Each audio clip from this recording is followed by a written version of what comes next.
Hello, this is the voice of Stewart Pearce, and welcome to Deep Dialogues, a series of vital conversations that I have with global soul stewards from all over the world who provide us with an understanding of how we can create a new hierarchy of values that is absolutely significant at this unique time of becoming. I hope you enjoy, and thanks for listening.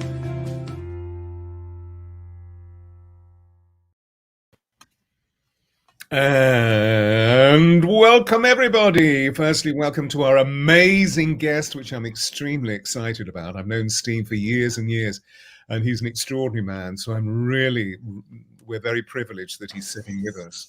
Bless you, Steve. And thank you. I want to formally introduce you in a second, but to all you people who are slowly coming in, well done, Sarah, Robin, Marjorie, Jackie. There'll be, as usual, hundreds and hundreds of people coming through. And so to you all, including Steve, Happy New Year. Thank you, Stacey. You read my mind. Hello, Isabel. Happy New Year to you all. And what an extraordinary year. Anyway, let's get on because Steve has so much to share with us. And of course, this is going live, as we know, Steve, but at the same time, the recording afterwards, it will be up for perpetuity, is tuned into by people all over the world who are living in different time zones. And I know that they're going to be just echoing all of the rich resonance of what you're going to share with us. Oh, thank you. Well, let's see what happens. So, ladies and gentlemen, here is Steve Haneyel. Is it Ahnael or Haneyel? Haneyel, yeah. Ahnael Nobel. Steve is the author of 6 non-fiction books, his 2 most recent being STARSEEDS and The Spiritual Entrepreneur. Now, for 13 years, Steve was the director of a non-profit spiritual organization called Alternatives, which is based at St. James's Piccadilly in the center of London. And he was there until the winter solstice of 2012. And during his period as director, certainly Alternatives was considered to be the home of the human potential movement in the United Kingdom. Subsequently, Steve started his own healing practice and created a healing system which is called Soul Matrix Healing for STARSEEDS. Steve has created a library of free resources, including meditations and transmissions that specifically help STARSEEDS, but also have general application. And they are freely available on his website, which we'll go into later. Ryan will put Steve's website up on the screen. And of course, his YouTube channel, which I think has just scored a wonderful rate of subscribers. Steve, yes. 140,000. Wow, 140,000. It went 2 days. Was it 2 days ago? It hit 140,000. Yeah. This is wonderful. This is well, it just shows the extraordinary. I wasn't going to say avariciousness, but the absolute keen curiosity of people to tune into your very specific vibration. Yeah. So now listen, everybody, you can hear that these meditations and transmissions that Steve is offering have literally captivated a global audience. And so it's wonderful to have him with us this evening. Steve, welcome. Thank you, Stuart. Thank you. Nice to see you again. It's been a while. It's good to see you. Yeah, and I will take up your offer. I will come down. Steve is marooned on the South Coast now. He's moved out of the center of London and is living in on the South Coast of the United Kingdom, which is really wonderful. Yeah. I won't go too deep into that so that his residence remains anonymous. Thank you. Fans will be outside clamoring. My partner worries about that kind of thing. But there we are.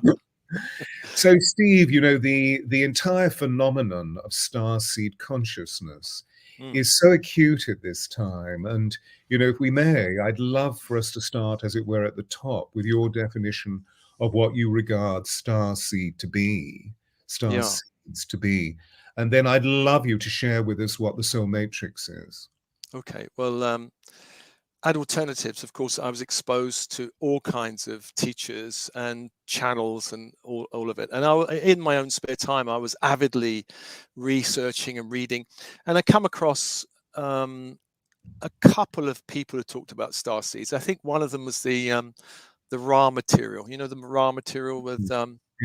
channeled by Claire something. Like, I did meet her in London actually, and they were talking about starseeds as wanderous souls, and I thought it was cute and interesting, you know. But I was bombarded at Alternative with so much information, and really I was more interested in pragmatic spirituality. You know, does it work? Does it shift? Does it heal? Does it transform? And starseeds, who knows? You know, ascension, who knows? I went through a dark night of the soul, which you, I think, were present at between 2010 and 2016. I kind of clung on to alternatives for a while, and then I had to resign and left. I went through the dark night of the soul, and then on the other side, which is dark nights of the soul, was really difficult. You know, it was an existential crisis where all the anchors go, and I can't really even describe it. It's, you know, if you think of depression times 1,000 maybe, or it was really strange. And on the other side, after having all my intuition, which I relied on a lot in my life, and all my connection to source and guides and angels, cut for 6 years, and I had to rely on my kind of left brain logical mind, which wasn't really enough, especially if you're going through a crisis. And then I started to come out. I started to find some healers that kind of helped me and knew about it. And then one morning in 2016, I woke up and a voice popped into my, it was one of those voices which I was used to, said, "Oh, now you're ready to talk about starseeds and ascension." And I was like, I was really hoping for a better welcome than that. Like, welcome back. Great, you're reconnected. But it was like, now, okay, you're back, get on with it. And I was like, I thought, oh my gosh, I was really, starseeds, ascension, do I really believe in it? And then I meditated for 2 weeks, and I kind of felt, well, I can't resist it, because resistance creates dark nights of the souls, you know. So I said yes. I started running workshops, and then in the beginning, I think I was winging it, because I'm not. I knew. I mean, I've been around enough channels and everything to understand what was going on, but I didn't really think I knew deeply about people. You know, when people say, "Where am I from?" and I thought, I don't know. You know, and so, but gradually over time, I started to build up a kind of experience with clients and workshops, and now I see the starseeds, which can only be explained in terms of the soul is multidimensional. If you don't get that, then starseeds make no, you know, it's a bit like you're watching a Star Trek or program. But the soul is multidimensional means we come from many different dimensions. We incarnate in different planes of existence. Of this is one, you know. So, which is great, because when we go, we're not going to be holding on to this body, going, "Oh my God, I'm so terrified," which most people are terrified, really. And I'm not saying I won't be a little bit nervous when I'm approaching. Who knows? I don't know, but. It's Jesus the Christ, the avatar of this planet, or I believe is the avatar of this planet, or one of the main ones anyway, said, "In my Father's mansion, there are many rooms," which when I read that, when I was a kid, I was interested in the Bible and Christianity. I thought, well, what does it mean? It doesn't mean anything. What is it? Who cares about the Father's house got lots of rooms? But now as a metaphor, it makes complete sense to me. And I think that master talked in metaphor quite a lot of the time. So now I understand starseeds as beings who are not natural, not to say not natural, but this dimension is not their natural home, you could say. Their home is elsewhere. You know, they've had incarnations in Pleiades or Arcturus or Sirius or all these other schools and dimensions of being. And I kind of have memories of other lifetimes, and some of these, it's not like they're crystal clear that I can say I was this, that, and that.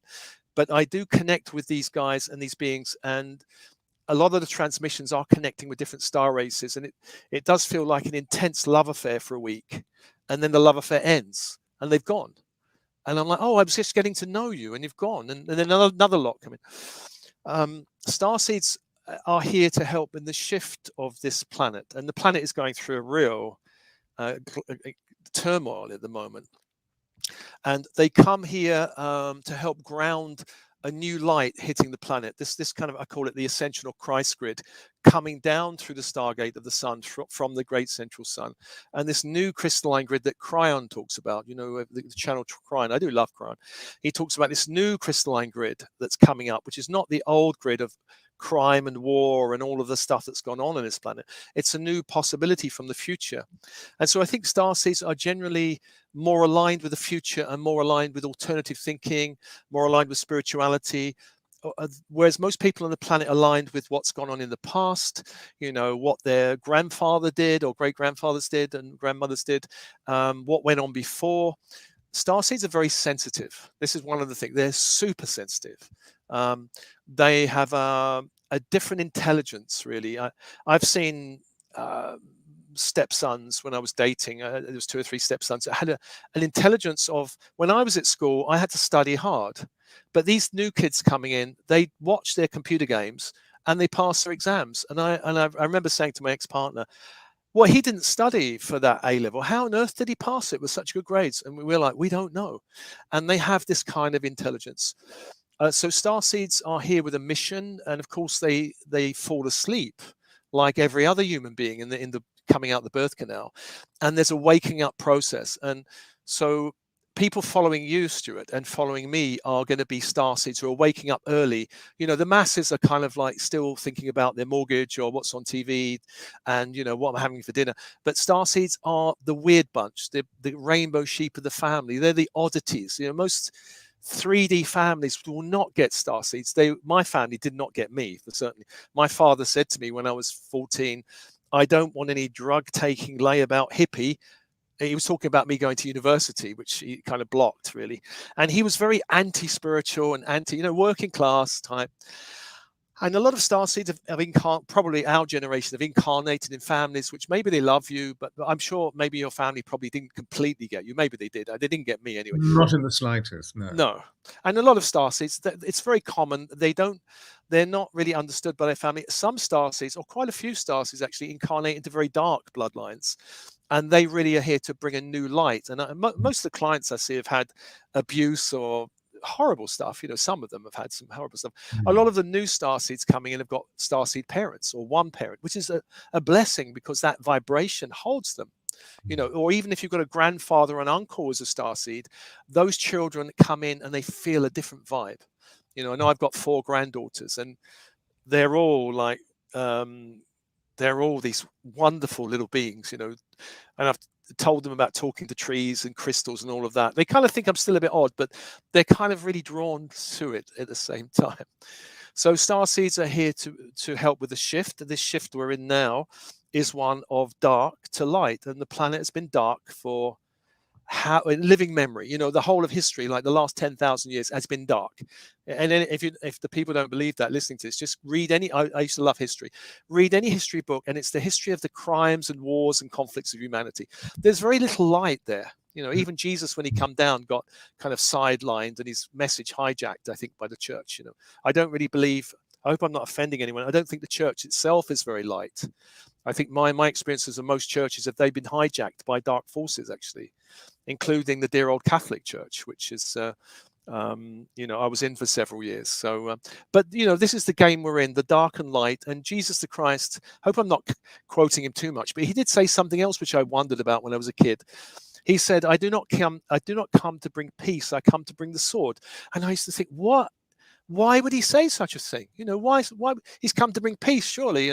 But no, he knew that light would bring a tremendous turmoil, and the star seeds on the planet and all this new light coming in is bringing turmoil, as we're seeing in Britain with the Brexit show, and we've seen in America with Trump and Biden, which is it's brought up a lot of conflict and angst, and of course the global situation going on now, which is an interesting one, which is also waking people up from a deep sleep, I think. I don't know if that answered some of it. It does, yeah, it does, and it's as usual. You provide us with a rich landscape of many different possibilities around the fulcrum of what starseed is. I know that many people who are tuning in, and welcome for those people who have come in over the last 10, 15 minutes. Many people are starseeds because many of the community that have come to me have sought me out, particularly of the last 5, 6, 7 years, are starseeds and have sought me out for reckoning and also for qualification of what do I do, what do I do, what do I do. So they're really interested in, and I know this is difficult, so I'll ask you to synthesize. What do you feel are the 3 major go-to tools, experiences, or ways of being that you recommend for a star seed that first comes to you and needs grounding? Well, grounding is, of course, very important. One of the things about grounding is, I mentioned earlier, this new crystalline grid. Because when I did a lot of magical spiritual training, they were teaching you to ground, grow cords into the earth. But really, there are two energies in the earth. One is the old going energy, and one is the new energy. And we need to use intention to say, I'm going to ground in that new 5D grid, not the old one, which contains all the battlefields and the wars and the genocides, because that's not really very nice. I mean, yes, you can ground to the core of the earth, which has got this fiery energy, which is beautiful. But with intention, I think people should use the 5D grid. A lot of starseeds also don't want to be here, basically. And it's very common when I see people's energy as a huge chunk of energy, like I'm here, I'm doing what I'm doing, but actually a part of me wishes I could be back in the light. I don't want to be here. And so it's really worth acknowledging there's a part of me that's choosing to be here and a part that's not choosing to be here.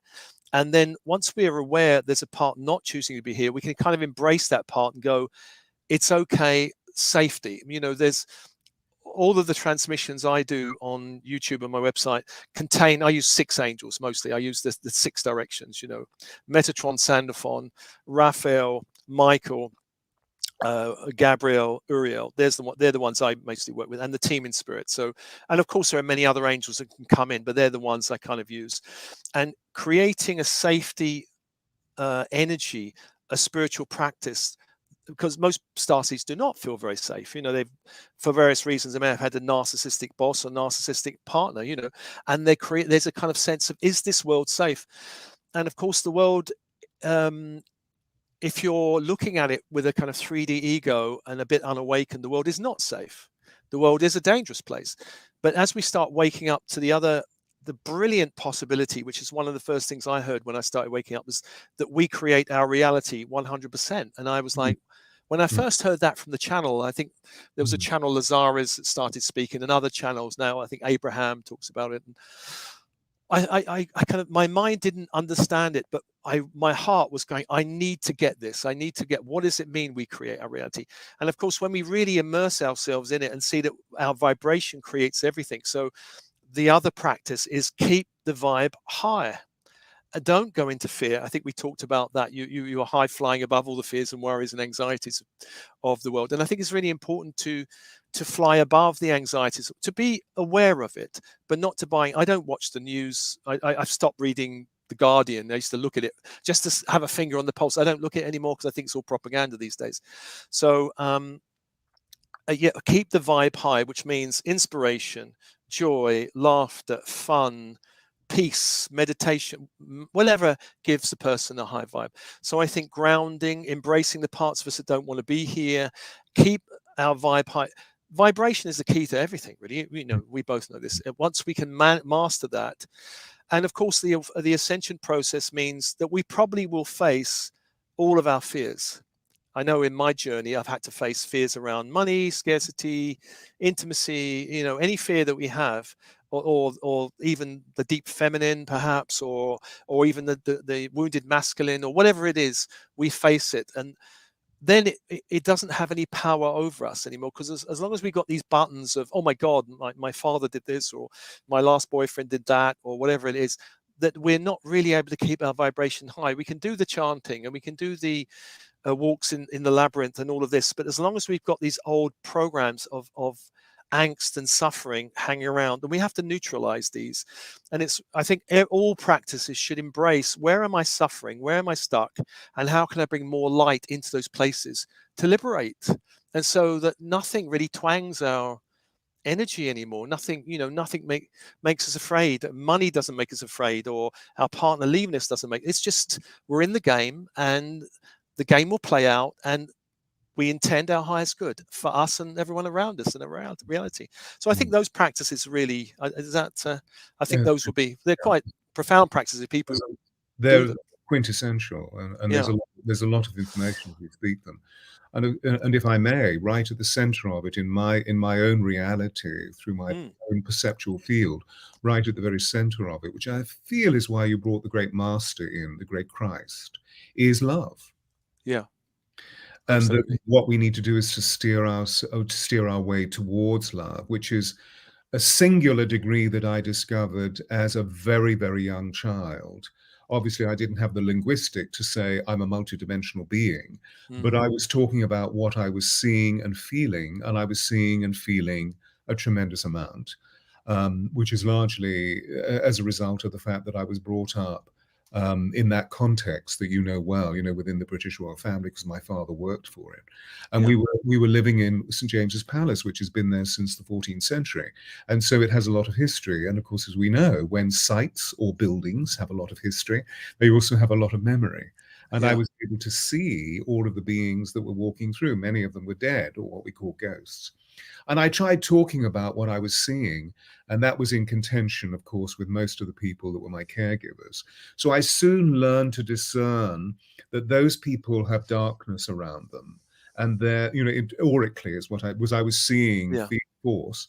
And as a result of that, their emotional temperament is critical and didactic and actually quite cruel. Whereas those people have a lot of light around them, and they're always happy and joyous. And right at the very core of the way that they seem to regard me or my peers, fellow children, is with great care and kindness. Yeah. So if we can steer our way towards love, that anchors, because that is the truest thing that exists within the whole of the cosmos, isn't it? Oh, absolutely. I think I do love I always loved the Master Jesus the Christ, but I always Mm, struggled with the church. I think my karma was to go into the church. I mm, was 18 years in the basement of the St James's Church, mm, and they used to call us the heretics in the basement. mm, And well, I thought it was great. I thought it was a great, probably perfect title, because I was a complete heretic, and 400 years ago they probably have burnt me. But I think the message of love, which was the Christ message, is so unique and so revolutionary. mm, And I used to, listen to the people in the church and all the politics that went on, and I'm like, oh my God, this is not in all the and the do-gooding, and I think even the do-gooding is not really the message, really. mm, The message is one of unity consciousness, which mm, it's taken me a while of really, I mean, it used to come and go. I used to kind of get it and then feel it, and then it would kind of go. And I think one of the things which is dissolving is this us and them mm, mentality. And yes, there are beings in the world which seem to be against us. There are beings in the world seeming to be pulling all kinds of strings and orchestrating all kinds of things in the world at the moment. And of course, there's a lot of anger rising, I think, in the world against the dark wizards behind the curtain, which I mentioned. The Toto is pulling the curtain, and the guy is. I love the original Wizard of Oz. We said, ignore the guy behind the curtain and all that kind of thing. But the unity consciousness is one of. It's really expanding. I mean, for me personally, there are all these kind of beings, and there's our soul and higher self and oversoul and all these kind of bits of us which kind of go up and up and up to source. And I'm thinking, well, it's a bit like being in the church. I don't want a middleman. I love my higher self is fantastic, oversoul is wonderful. I want to go straight to that, and bring as much of that energy into my body as possible. And I think that's what Christ was talking about. Of course, he was a unique individual, because most people bringing source energy into their field will start blowing their circuits. And of course, it's practice and bringing in more and more and more of that energy in. And the more I connect with that goddess, all that is, that kind of masculine, feminine, everything, that I see the whole game is being played out within that energy field. And so, I look at the field and go, well, it's just playing out. And whereas in my 3D mind, I'm going, oh my God, I hope my children are okay. And I hope my grandkids are going to be okay with all this. And they're going to school. The 3D mind, which is like worries but the moment I click into this other part, this kind of universal energy, which is something, it's taken a while to really connect to that energy, and it's not always there, and I'm having to do a practice to sustain it. And when I do, I feel everything's all right. The mm, Bob Marley thing, everything's going to be all right. mm, So I do think that message was just the most stunning, revolutionary message the planet's ever seen. I think he placed a seed of light here 2,000 years ago. And he said there's a second coming, which is now. I do think mm. his second coming is now. And that seed of light, which he placed in the matrix, is blossoming and it's creating waves. And of course, that's why we're in turmoil. that seed of light is amplifying. And before him, I think there was another master who did place a seed of light. I think Akhenaten was a master, but that seed was not as pure as the Jesus Christ seed, actually. I think a lot of religions came out of that seed from Akhenaten placed in there with pure intentions, but it was not completely, I don't know, there was something slightly off about it, which is why I think the religions that followed were slightly off. But that message he placed was totally on it. But it's been hacked into, I think, dark forces hacked into it and used it for, war and conflict and us versus them. And So, his teaching period was very short, Akhenaten. Yeah. It was only 25, 26 years. Yeah. And then they disappeared, and we don't know where he and Nefertiti disappeared to.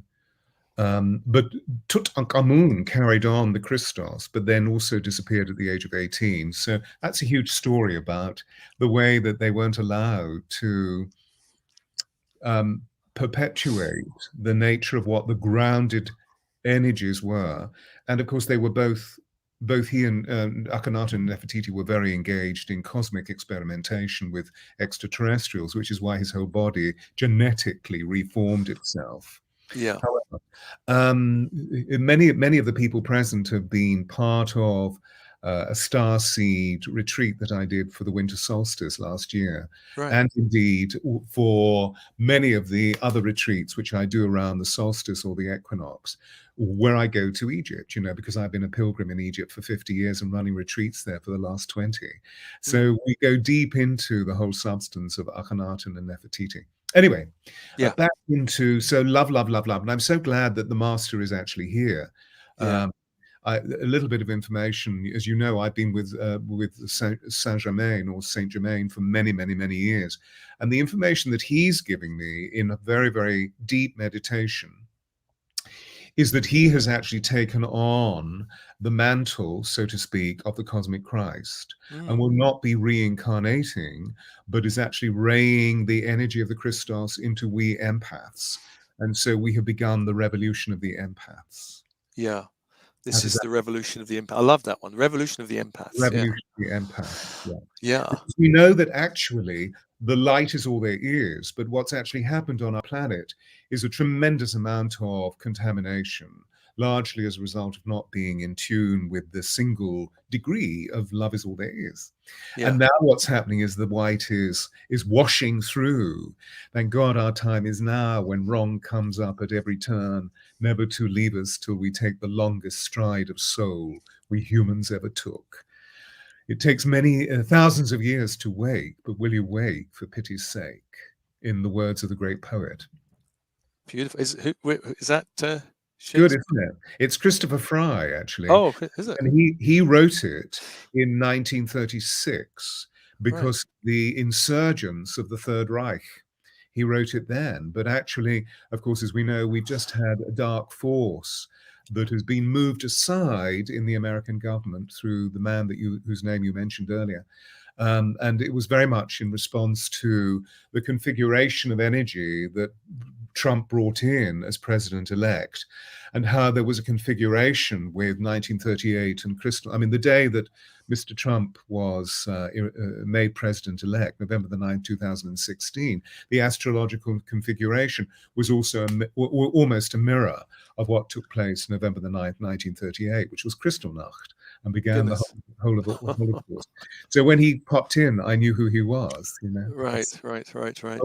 So we're all being washed clean, and I'm very excited about the nature of what you've created in the soul matrix. So just expound on the principal tenet.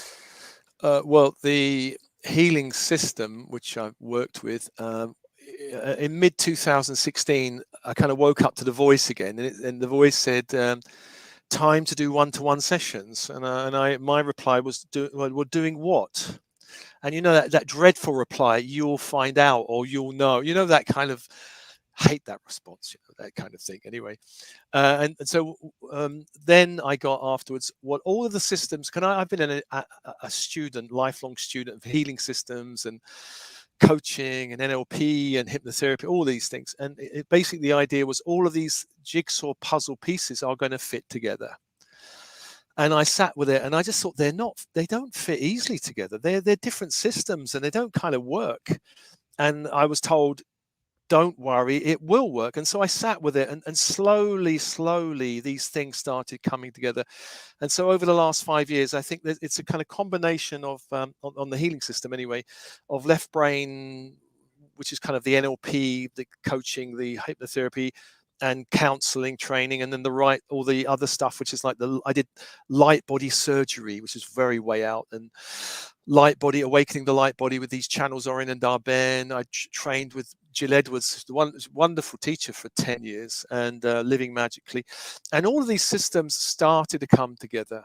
And another system, spiritual response therapy, which I think is a brilliant system of healing, and a few other theta healing, and a few other, all of these systems started to come together. But what I wanted to do was take the essence of what worked in each system for me and bring them together. So if it doesn't work, I kind of park it and go, well, maybe it will work, but it hasn't worked so far. But what does work brilliantly, I've kind of brought in. And then it's a bit like ingredients of a cake. You take the ingredients which are already known, and you break the cake, and you look at it and go, well, I've never seen anything like this before. And so that's the one side of the healing sessions, but also the transmissions began in 2016. I was in Greece, actually, doing a writing retreat, sitting in a little chapel by the sea, but we can hang about 6 people in there, and I felt this pressure on my head, and I was like, what is it? And it took me 3 days to work out someone is trying to communicate with me. And it took me 3 days to kind of decipher and do my first transmission, which was the Earth Star Goddess, or the Star Earth Goddess. I can't remember which way around it is now. That was my first one. And I had huge reservations around doing, because I said, I haven't got a womb. I shouldn't be channeling goddesses, in this male body. But I got told, just do it, and I'm like, oh, all right, just do it. And of course, since then, I've done loads of transmission. I'm much faster these days. It's like a more, and I've even had them done in like 3 minutes or less, and then boom, up it goes. Well, the creating of it takes more, but the actual download is quick. And in the early days, I was an obedient servant. Well, yes, Spirit, okay, I'll do that. Yeah, but now I'm like, well, how about this? And what about that? And it's more of a deep dialogue with Spirit, really. And I say, well, how about doing something on anger or grief or guilt? And I usually get a yes, let's do it, or a feeling of nothing at all, which means like we're not interested. So I'm like, well, okay, and I leave that one. But they're coming at quite a rate at the moment. I've got 3 or 4 waiting to go. I just haven't got enough bods, just me, putting them up. So that's the main part that I enjoy, because I think the YouTube channel and all those videos of affirmation tracks, higher light decrees, ascension news, and the meditations and transmissions are reaching. I really like that they reach 60,000 people or 100,000 people. That, I think, is the service. I mean, I do like working with clients and doing my webinars and everything, but that's my joy of reaching, because I think we're here to change the collective, and I want to reach as many. If I can reach 1 million people and touch their lives, that's what I want to do. And I remember some actress said it. I can't remember. Cameron Diaz said it. She said, look, fame is part of the job, and it's not the point of the job. A lot of people, their ego, I want to be famous. I don't have that, but what I want to do is reach as many people as possible. So I don't mind if lots of people know me. And in fact, when I walk down the street, people stop me and go, aren't you that guy on YouTube? And which was great. Actually, one day my son and a daughter-in-law were with me, and someone stopped me in the street, and they were always like, Dad's into weird stuff. And they said to my partner, what, people stop him in the street? And so my street credit with my son and daughter-in-law shot through the roof, which was fantastic. I should have paid them money, really. But there we are. So yeah, I'm really keen on reaching a lot of people and changing in a meaningful way, not just to make them feel a little bit better, but I want something to transform and heal and clear for them. That's what I want to do. Well, if I may, I mean, I don't want to sound patronizing, but I just want to reassure you, my experience of you over the years is that you've now touched more than 1 million people. Possibly, yeah. I think But I hear you. I mean, because the thousands of people that would have attended alternatives, and that's just one hub that you were, interestingly, for those 13 years, 13 being the number of spiritual transformation. Yeah. And you touched hundreds and hundreds, thousands and thousands of people. And now, subsequently, since that day, you've gone on to touch many, many, many. So Yeah. your broadcast, your radiation is extreme, and you will achieve whatever that point of reciprocity is that you're sounding out. I want to touch 1 million people. Yeah. As you know, I've worked with many, many famous people, and they rarely feel whatever that thing is that others say is famous. Mm. I don't feel it's what we feel. I feel it's what other people say of us, do you see? Right. Yes. But it's always lovely when the family gain a little bit of credibility and they say, oh, it's always been a bit weird. And suddenly there you are with, with a group of adoring people, and suddenly, oh my goodness me, as my brother said to me, my goodness me, you do have a lot of radiance, don't you? Suddenly he saw me for the first time. It's great, my granddaughters, my eldest granddaughter's 12, suddenly got into crystals big time, and I'm suddenly the bee's knees because I'm sending her crystal necklaces and earrings and everything, and books, and So she's really in the magic, Steve, isn't it? Yeah. Engaging in the magic, that wonderful, to use the word yet again, that wonderful fulcrum, or indeed matrix between the male and the female coming together and allowing us to be purely transcendental through magic. Yes. And that, going back to what you were saying about Hollywood, and we were talking before we came on air about the Matrix, and everybody needs to go and see the Matrix Revolution 4, please, because it will encourage your left brain and your right brain to merge, so you ask some really intelligent questions about the imaginative aspect of your being, as well as about, well, what's really happening in the world at this time. Yeah. And the level of magic that exists there, which of course is that wonderful window into the imaginal, into the gateway of the spirit. One or two people are asking questions, if I may ask, because there's a wonderful question here which I think is really intriguing, from Corenza, meaning love. I think there's a wonderful code associated with her name. This is a personal question, so I understand if you don't understand. Anyway, or if you don't answer. When my nighttime visitations in the sky don't happen, I get loads and loads of orbs in my right eye. Why is this happening? Any suggestion?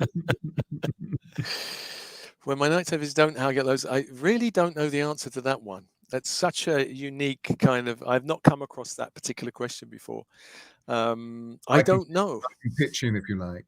Yes, go on. Because of the orb manifestation, because I've been surrounded by orbs all my life, and particularly in '87 when the orb manifestation of the 12 angels of Atlantis came in. And what they teach me is that the orb manifestation is one of the easiest ways for the light sound combination of energies, in the sense of the fact that we know the most powerful energy that we have is light, downloading into color and then into sound.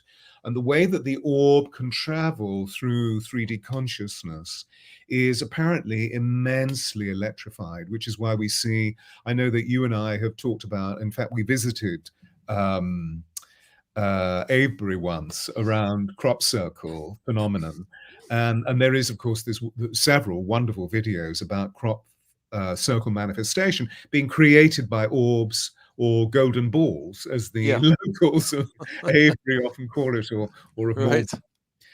So I believe that what you're seeing are manifestations of light that are creating orbs within your right eye. It's interesting that it's the right eye, because it's going into going into the intuitive manifestation of how spirit meets matter. Well, I used to take lots of photos at alternative events, the big events, and I remember some of them, the room with the photos was flooded with orbs. Yes. Some of the speakers would, not all of them, but some of them were just like, the whole room was like snowflakes. It was just quite incredible, really. And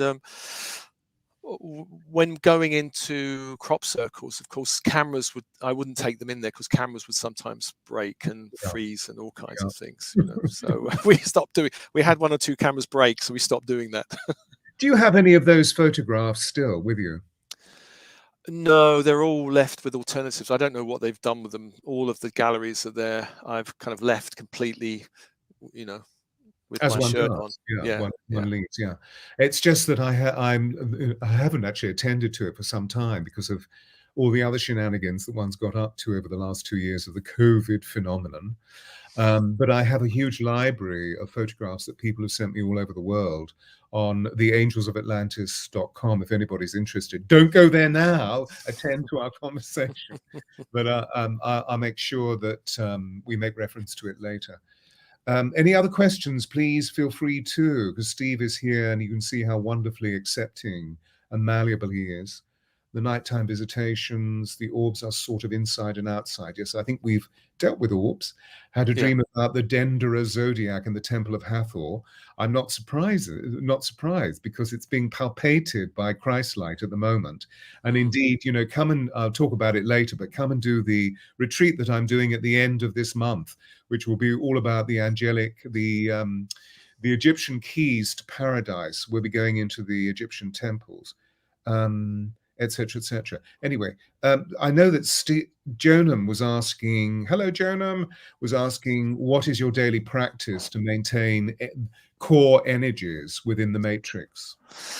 Well, every morning and evening, we have a core practice, myself and my partner, of grounding, clearing, shifting, aligning with the light, and sealing the house and sealing all electrics in the house. And we've been thorough because we have had a few knocks at our door, and so over the years we've had to develop a very thorough practice. And with every client I have a very thorough clearing process, and which clears and aligns me and the client before I actually even speak to them, which I think is important, because I think there are some spiritual teachers and channels out there that I think they don't have a clearing practice, and so they don't quite always know where they're getting, who's connecting with them and where they're coming from. And I think that's a problem, because, you know, false light beings can come in and go, hey, I'm a nice shining angel, or I'm a nice master, but they're not really, you know. And if you've got a switched on intuition, of course the red light will be going, but where we can be fooled, and a lot of people I think can be fooled by these false light beings. It's part of the path, really. But you know, the what was it? All that glitters is not gold, as they say in the Lord of the Rings. This is really powerful, Steve. Can we just dwell on it for a second? Yeah. Because you've developed the radar of discernment. In the moment, even if you've cleared, even if you've purified, even if you've, you know, just really made sure that you're absolutely grounded within your physicality, and that the pranic cord is really open and going into the healthiness of the soil beneath you, into the bedrock of Mother Earth. Because after all, she's always there to contain us, isn't she? Yeah. Her unconditional love is what we call gravity. Yeah. When you've tuned in, what is the degree that you use to allow your radar to be really specific about the phenomenon that you were just talking about, when, you know, when there can be false prophets arising? Well, for me, what's helped me most is actually going. In my life, I've been in two cults. You know, I would say one was a kind of Indian cult when I was in my 20s, and one was an Australian cult when I was in my late 30s, early 40s maybe. And I had to get and I've also attended conferences on cults and things like that. So I had to get the kind of, it's a bit like,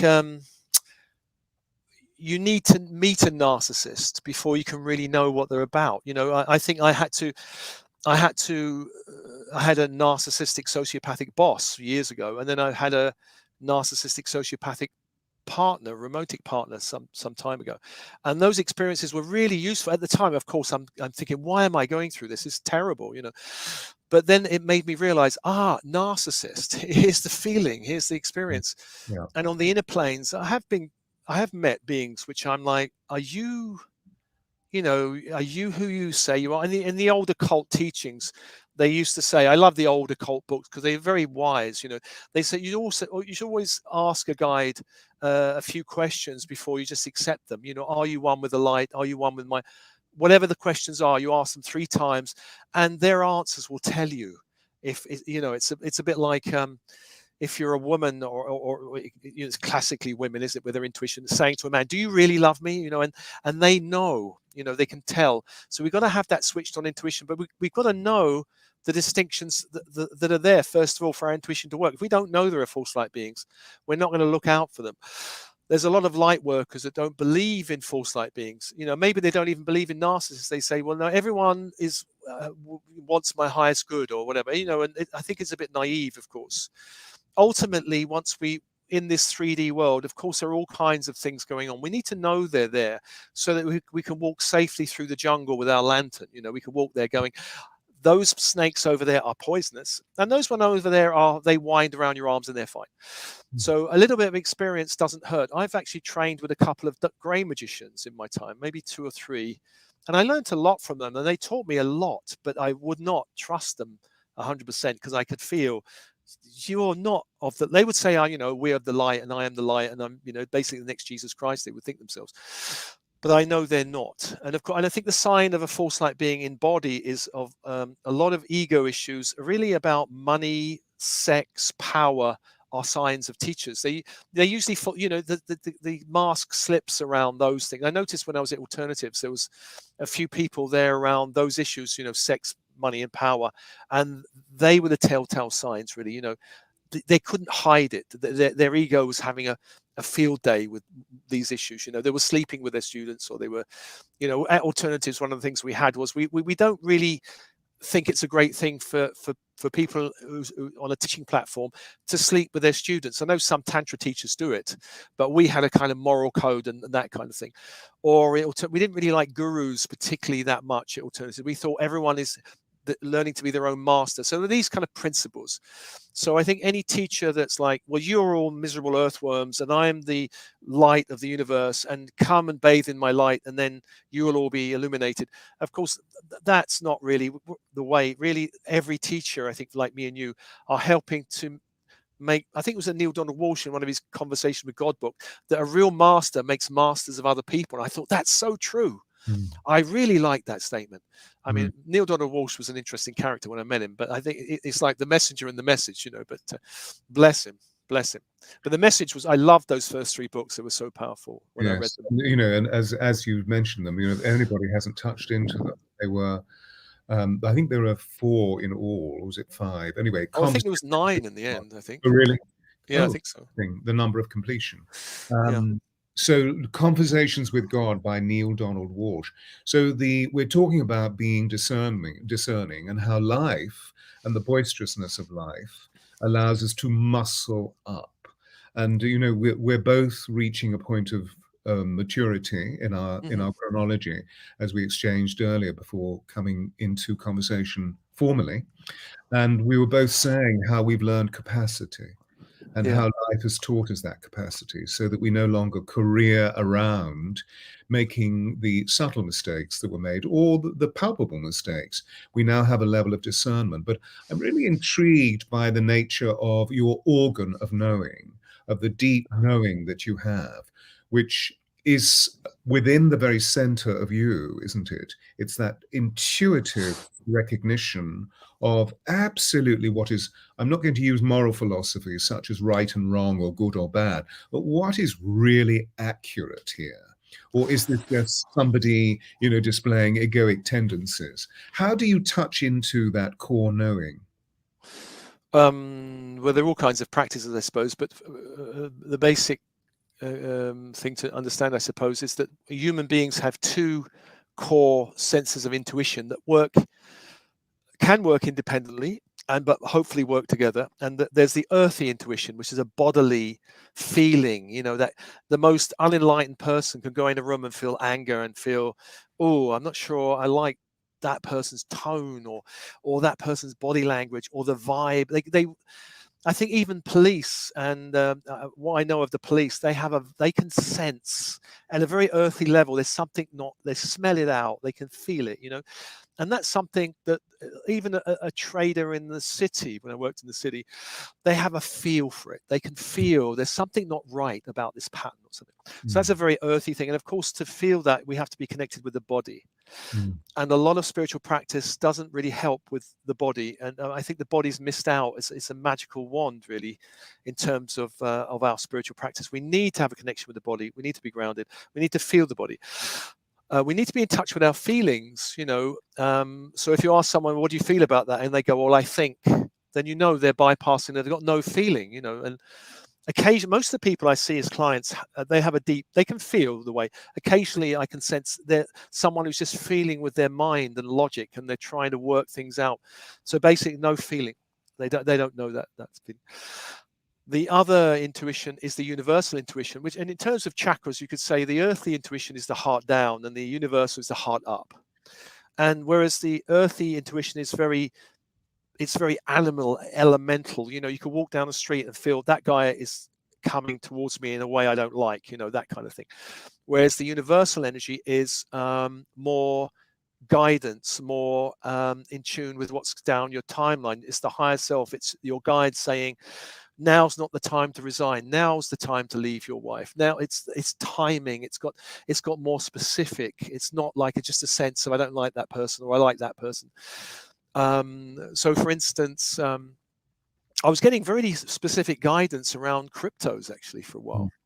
And I knew nothing about cryptocurrencies, and I've got friends who really research it deeply and gave me advice. And for a little while I followed their advice, but then I decided I'm just going to follow this universal. And I did it, and I came out much better than them. I actually handed some money to my grandkids for their university, and then I went back into it again and again, did well. And it was purely intuition, purely feeling it. And I had a guidance, cryptocurrencies, and there was a lot of people going, oh, it's dreadful, it's going to collapse any minute. But you know, it's expanded 20 or 30 times since I was first interested.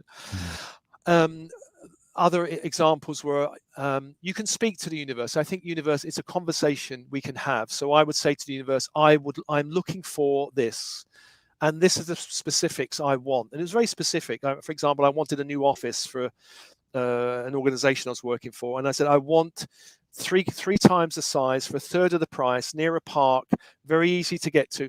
I found it, you know, within a week or so, by synchronicity. It's like the university going, okay, well, we'll help you with signs and you know, the book falling on your head literally sometimes, or the conversation. Or I remember seeing Dances with Wolves back in the mid-90s and crying and thinking, I don't know why I'm crying about this film, but it was the shamanic, it was that indigenous spirit, it's a spirituality calling me. And then later I understood, oh, well, shamanism is something I really loved. So we have this inner intuition. And of course, the universe will speak back if we've really got a clear channel. And the important thing to know is not everything is significant. You know, some people think once they start opening, oh, well, I saw a pen on the floor and it meant that it doesn't mean anything. It's got to have an impact. It's got to really hit you, and you got to know, oh, that has meaning and that has got no meaning whatsoever. And it's a conversation which is more about feeling more. It's the Inuit, you know, up in wherever they are in Antarctica, or no, sorry, the Arctic, Northern Alaska. Yeah, up there, saying 50 words for snow, whereas we go snow. You know, it's getting the subtleties, the intuition. Once you really go in the inner world, you start getting all these subtleties. And now I might say, well, I don't understand this situation. Can you show me? And I just close my eyes, and spirit will just show me a whole pattern metaphorically, and I'm like, wow. Thank you. Brilliant. Now I understand the whole. Whereas if you're just going on your logical mind, you can't work easily through this volatile period. It's too chaotic. It's too confusing. Too many elements coming in. Too much change coming in. So have you found that the greater stillness you have within, the greater your intuition functions? Yeah. If your emotional body and mental body are not still as a lake, they have to be still like a lake. You can reflect. The messages come through easily. But if you're rippling and disturbed, which is why people should never ask questions of tarot when they're romantic, because they're too attached to it. You know, their emotional body is rippling, you know, and I've seen people go, oh, he is my twin flame. I know it. You know, let's ask the tarot. Oh, yes, it's confirmed. And I look at it thinking, oh, my goodness, are you sure you want to go down that route? Okay, go if you want. You'll have fun, I'm sure, but you'll burn some fingers. you have to have a still non-attachment to the outcome. The more attached you are to the outcome being a certain way, the less likely you're going to get a clear answer, because your ego's going, oh, I didn't like that one. It's like the angel card. You pick up obedience, go, oh, I don't like that one. I'm going to put that back. I want love. I don't want those harder messages. But sometimes the spirit will give us harder messages. Don't go down that route. I remember when I was dating this narcissist, and it was really being tough. And I remember going to a sacred site in Cornwall, a really beautiful site. I can't remember the name of it now. And I sat there and I just said to Spirit, what should I do? And Spirit said, get out as quickly as possible.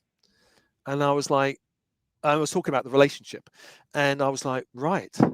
And I got out within 2 weeks. I moved out, got out. I knew Spirit was right. I didn't want to hear it. I wanted it to work. I wanted her to be healed. But no, Spirit, get out. You've done what you need to do, and you've learned what you need to get out. So, that's what I did. So I'm sure everybody's grasping what he's talking about. He's speaking about many things, but actually coming back into the stillness of oneself. And Alison, I think you commented on, you used the word integrity, which of course in classical definition means a full integration of self, when the four bodies, physically, emotionally, mentally, and spiritually, come into integration, and then we radiate integrity because we have stillness within to be able to measure our degree of discernment. And of course, what Steve's saying is that feeling is the language of the soul. So how do you feel about this? And when we're babies, we all know, don't we? We feel who is true, who is false. Those people that you shouldn't go too close to, and those people who are loving. It's really what my experience earlier on that I was quoting earlier, seeing those people have a lot of darkness around them and those people have a lot of light. Well, go to the light, don't go to the darkness. Yeah, of course. Steve, it's been absolutely wonderful, and we have only a few moments left. Oh, please, so quick. I know it's gone really fast, but aren't you noticing that at the moment? The time is really moving through. Space-time going into a total contraction. Yeah. And then expansion. But most of the time, it's like, where did the time go? I know. Anybody with questions for Steve? It takes a little bit more time for the chat box to work, but if you have any questions, there's one here. Do you know anything about sleepers in landscapes, geomantic landscapes? How do you wake them? Any ideas? Sleepers in landscape? I'm not sure what they mean by sleepers. So they mean... I don't sleeping energies, maybe. Presumably, yeah. Sleepers in landscape, Jim. Well, it's a very general question, isn't it? I don't think we can get specific with it. Yeah, I think there are energies in sacred sites which are sleeping and dormant, or have been deliberately shut down, I think, sometimes. Yeah, exactly. Yeah. And now they're opening up, Stonehenge for sure, and these sleepy places. Ireland full of fairy rings, which are... some of them a little bit sleepy, but the main sites, some of them have been shut down. Sedona, when I went there, had a mixture. Shasta is beautiful. So I think Shasta's pretty much awake. But I think some people have the role of, there are some Starseeds who work with earth energies, ley lines, and they go there to wake them up. They know. So if you're drawn to that work, that's what you need to do. And you'll be drawn. I mean, I love the sacred sites, but I'm not waking them up. I'm just speaking to them. I'm hoping somebody else has woken them up, because it's not my role, really. So, yeah, some people have that role, waking up the sites. And there's one more question, which, do you have any tips for cultivating receptivity? This is from Arivik. Forgive me if that is not the correct pronunciation. This is for those people who may struggle with depletion, physical or emotional, well, depletion per se, right? Any ideas? Depletion. Well, one of the main reasons for depletion, which ties into integrity, I think, is that a lot of people on the spiritual path, the ego has to be brought up with us, and the ego contains all these conflicts. I'd love to do this, but on the other hand, I like to do that. Or I like this, but I don't like it. I like to do it, but I'm afraid of doing it. And we have all these conflicts, and that depletes our energy. That's one way. Being corded into by people, places, groups depletes our energy. If you've got any kind of rescuing pattern, it depletes energy. Or martyrhood patterns, I've got to rescue everyone, save everyone, it depletes our energy. it's really, if we're not totally in line with our soul mission, we're putting our energy into things we really shouldn't be putting our energy. It depletes our energy. So it's really like with everything we're doing, we should be, is this really what I want to do? Is my heart really 100% in it? Or do I feel I should do it, have to do it, obliged to do it, duty bound to do it, must do it? Because all that language is the language of conflict and depletion, really. So it should be, I'd love to do this. I'm really delighted. It's so amazing that I can do this. I'm so grateful for it. That should be the question of everything, from work, relationships. If there are people that you feel, you might meet some people that actually your energy does come down because they're a bit depressed and they love your energy to bring them up. You know, the law of resonance. If you're vibrating high, you meet someone who's lower, you'll kind of meet somewhere, which means you might come down. Of course, the practice should be is I'm not going to bring my energy down for anybody or any group. I'm going to try and bring them up. That's the practice. Of course, it takes a while to get it because we're always pleasing and we love to help people. But people pleasing is another one that can bring our energy down, really. It's a big subject. We could talk about it for a long time, really. It's huge, yes. Anyway, there we are. We've gone on past our time. We've gone on. Yes, please, I've gone on. Thank you so much. Namaste, namaste. Thank you, Stuart. And please do stay where you are. It's been wonderful having you on. And to all you wonderful people, there are so many people pouring through. Many of your names I don't know. So bless you for coming. And Steve, do you have anything specific that you would like to? Ryan has put Steve's web up on the screen. Well, there's my latest book, if you're interested. Spiritual Entrepreneur. Please hold up. Hot off the press. Yeah. This is do you hear what Steve's saying, everybody? Please do acquire it, which they can easily acquire it from Amazon, yes? Yeah, Amazon, Kindle or a book. If you're interested in the entrepreneurial journey, or if you're on it already, it's my years of alternatives and my years of doing my own thing, what I found works, really. Beautiful. Thank you, thank you, thank you, thank you. And for you all, don't forget that on Sunday, which is, am I right in saying it's the 16th? This is next Sunday, this weekend coming, I will be facilitating another enchantment, indeed the first one for this year. So do come along, 90 minutes of chanting magic into our lives with a lot of inspirational prayers and of course spiritual teachings and so forth and so forth. Ryan's put the website up on the screen. So bless you all. Namaste, namaste, and keep being beacons of light. Yes, indeed. Lots of love, everyone.